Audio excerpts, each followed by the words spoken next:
The rain had just stopped in the small town, leaving behind that heavy scent of wet earth and damp wood.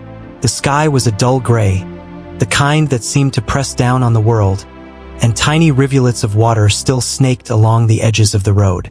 Samuel sat inside his family's small sitting room, a half-open window letting in the cool, damp air.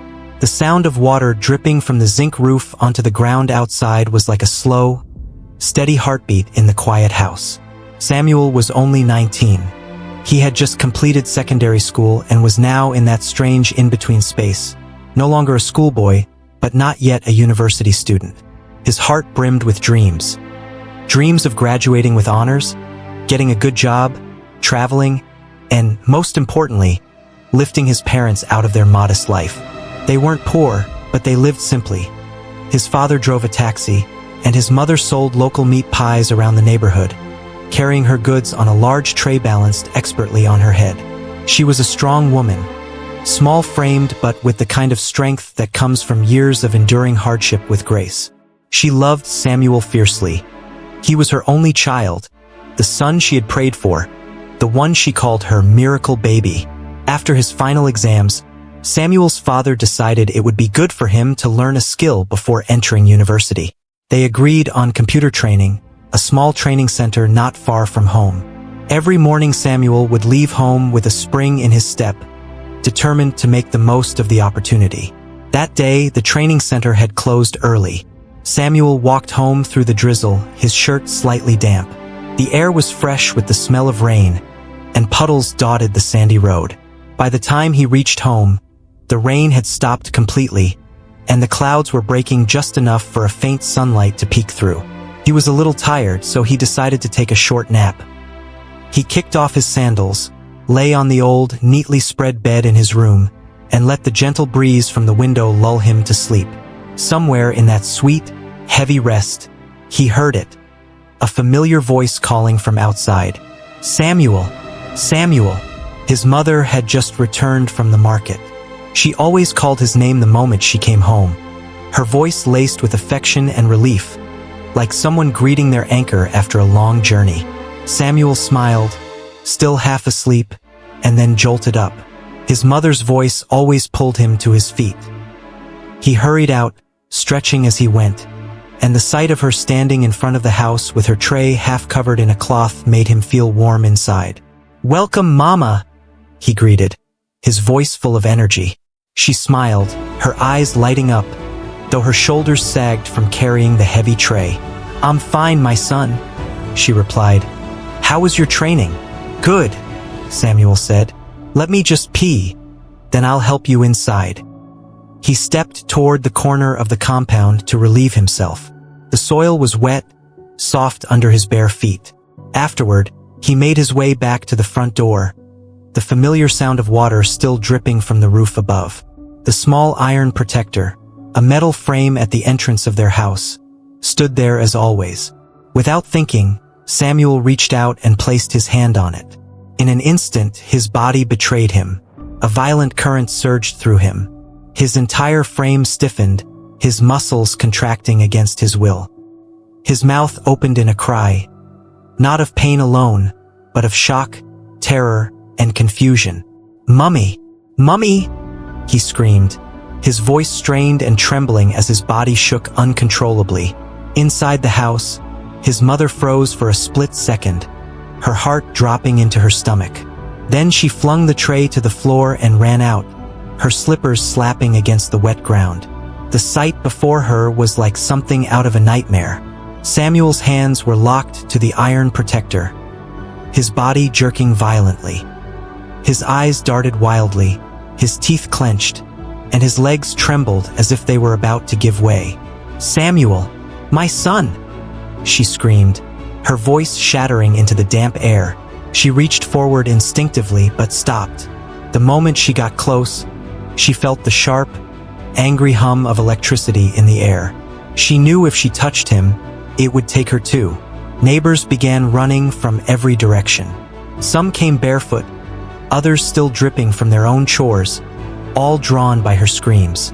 "It's shocking him," someone shouted. "Don't touch the iron. The rain had left the zinc roof and the wooden structure soaked. The entire metal frame of the house was alive with electricity. Samuel's cries were breaking now, his voice weakening. "Mummy, help me, help me," he begged, tears streaking his face. She was crying uncontrollably now, her hands trembling in the air as she shouted for help. People shouted suggestions, none of them safe. The seconds felt like hours. Then Samuel's voice changed. It was no longer directed at her. His eyes turned upward, his lips quivering as he whispered with the last of his strength. "Father, help me." That father was not his earthly father. It was the Father who had created the skies above them, the one he had heard about in church, the one he believed was watching him even now. And then his eyes rolled back. His body went still, his grip loosening, though his hands remained stuck in place. His head slumped forward, and his breathing seemed to vanish. A gasp went through the crowd. His mother's knees gave way, and she screamed as if the sound could tear open the heavens. From nowhere, a group of young men appeared, boys from the neighborhood who had grown up with Samuel. One of them carried a large, dry plywood board. Without hesitation, they swung the board hard against his hands. The impact broke his grip, and Samuel collapsed to the ground with a dull, lifeless thud. His body was unnaturally stiff, like a stick that had been left too long in the sun. The silence lasted only a second before it broke into chaos. "He's not breathing," someone cried. His mother threw herself toward him, but hands held her back. "Let them try," they told her. The boys began hitting his chest and back with the plywood, desperate to shock life back into him. Others shouted for a vehicle. Someone had already called his father. He was in the middle of a taxi trip, passengers chatting in the back seat, when the phone rang. The words he heard made his blood run cold. "Your son, he's lifeless." He gripped the steering wheel so hard his knuckles turned white. Tears blurred his vision, and a low, broken sob escaped him. The passengers looked on in shock, unsure of what to say as they watched a man's heart break in real time. Back at the house, Samuel's aunt had arrived. In the midst of the panic, she began mixing malt drink with raw egg. An old remedy she had once heard could help revive someone. She knelt beside him, prying open his lips and pouring the mixture in, calling his name again and again. "Samuel, Samuel, open your eyes." The wails of the crowd rose and fell like waves. People clutched each other, crying openly. Stories began spilling from their lips. Tales of Samuel's kindness, his politeness, his willingness to help anyone. The more they spoke, the heavier the grief became. His mother sat on the ground, her head in her hands, whispering prayers between sobs. Far away, or so it felt, Samuel could hear a voice. It was faint at first, like an echo in a deep cave. "Samuel, Samuel." Then it grew louder. "Samuel."